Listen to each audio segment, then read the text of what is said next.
I did a stint as VP of marketing at a web video company called Quantum Shift TV, but nowadays I work for this software company called Zambi.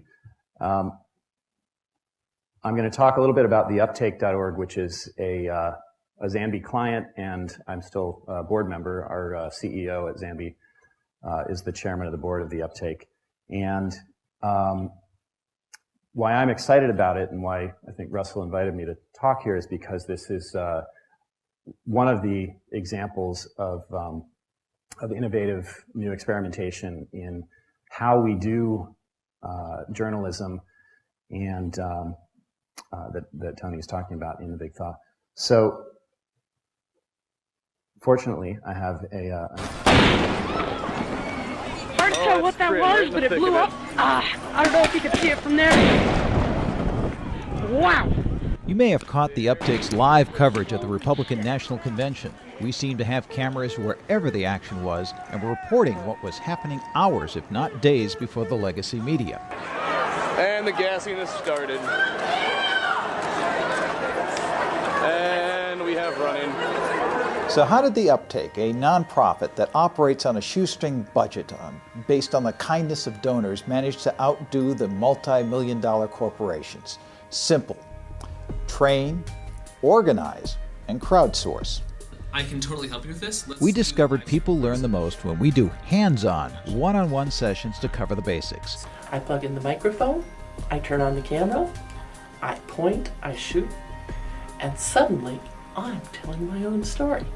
Okay, now you've got a bunch of people who know how to run a camera and are ready to go out and cover news. So what do you do next? Well, you got to organize. And we do that the same way that we organize a political campaign. We turn to free services available on the web to keep track of volunteers, story ideas, events, and of course equipment. We didn't have our own equipment to start with, so we created a database of tripods, cameras, microphones, and so on. That's a pretty good overview of how the Uptake operates, and I think it speaks to a number of the key competencies that Tony's talking about in the Big Thaw. So just to reiterate, their model is based on training a core of volunteers, training citizen journalists that this tiny staff that the Uptake can collaborate with, and then putting a lot of focus on doing old-fashioned community organizing to get those people involved, to organize the volunteers, and then crowdsourcing not just the content, but really crowd filtering the content, because much of what the Uptake does is live streaming of long public legislative hearings, candidates forums, and so forth. I'll say a little bit more about that. So just some more detail. The Uptake model is really not purely crowd-powered. It's citizen-powered but professionally managed. They have 2 part-time paid staff currently. They're running on I think roughly about $150,000 a year, about 15 core volunteers, and they've trained over 200 citizen journalists. And they leverage technology in some really interesting ways.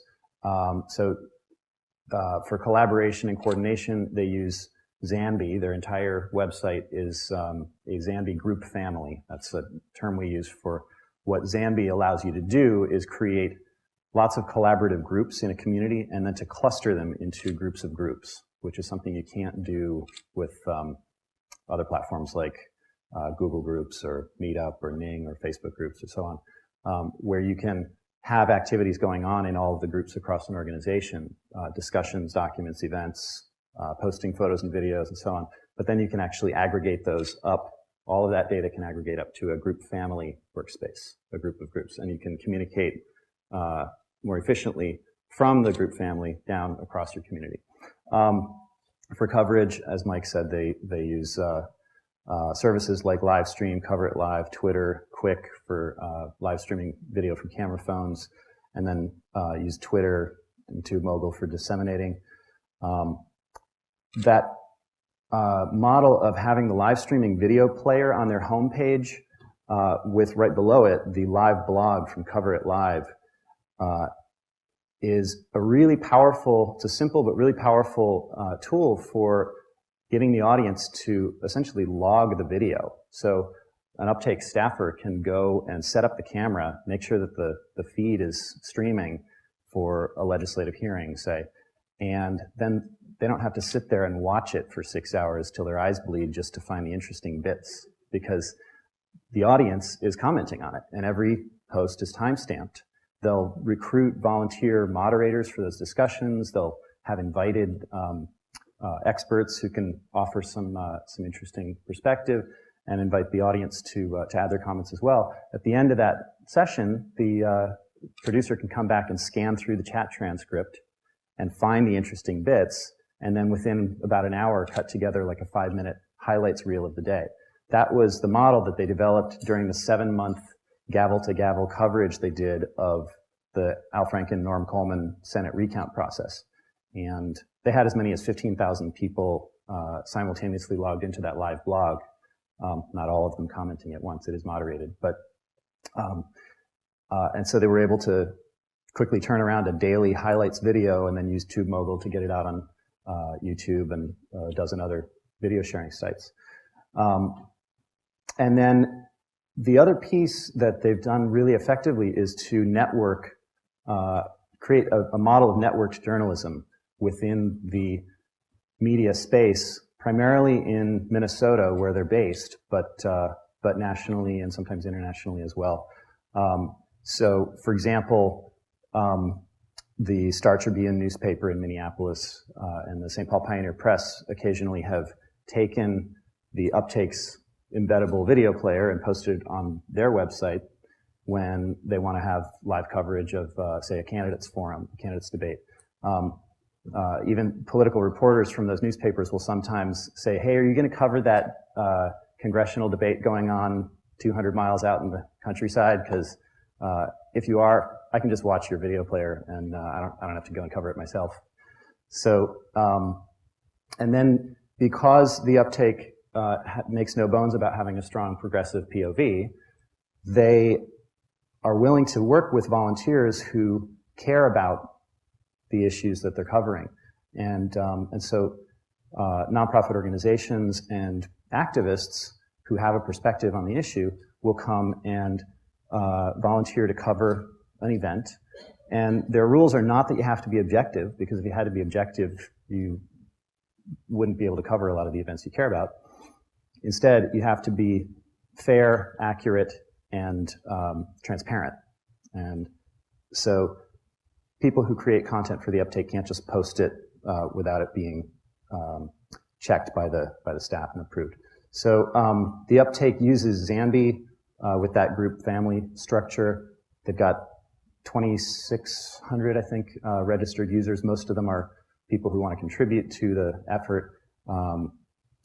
And they have local groups in mostly cities and states across the country. So people can cover an event in, say, Denver and post it to the Uptake Colorado group. Then that content is available for the national staff to post on the homepage. This is their website. Again, it's theuptake.org. Take a look at it. There's some of the groups. And they've done some really innovative coverage of major events over the last several years. Republican National Convention in Minnesota in 2008. The entire last 2 legislative sessions in Minnesota, they became after the Republican Convention in 2008, the Uptake became an accredited member of the State Capitol Press Corps in Minnesota.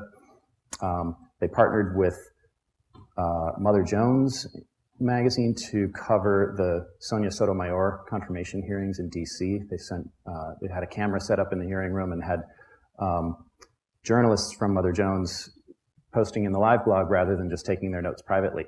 So they were interacting with the audience that way.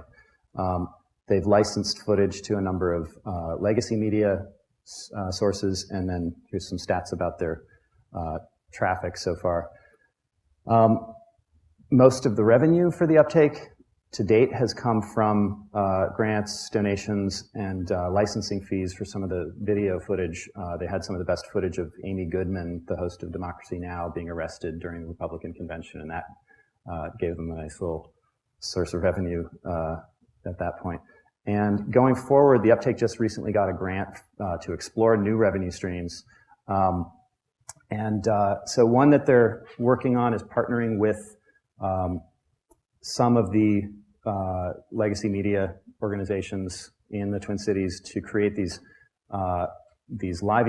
customized live event video players, so that for, say, the series of gubernatorial debates this summer and fall in Minnesota, they will create a player that would be co-branded, say, Star Tribune and the Uptake.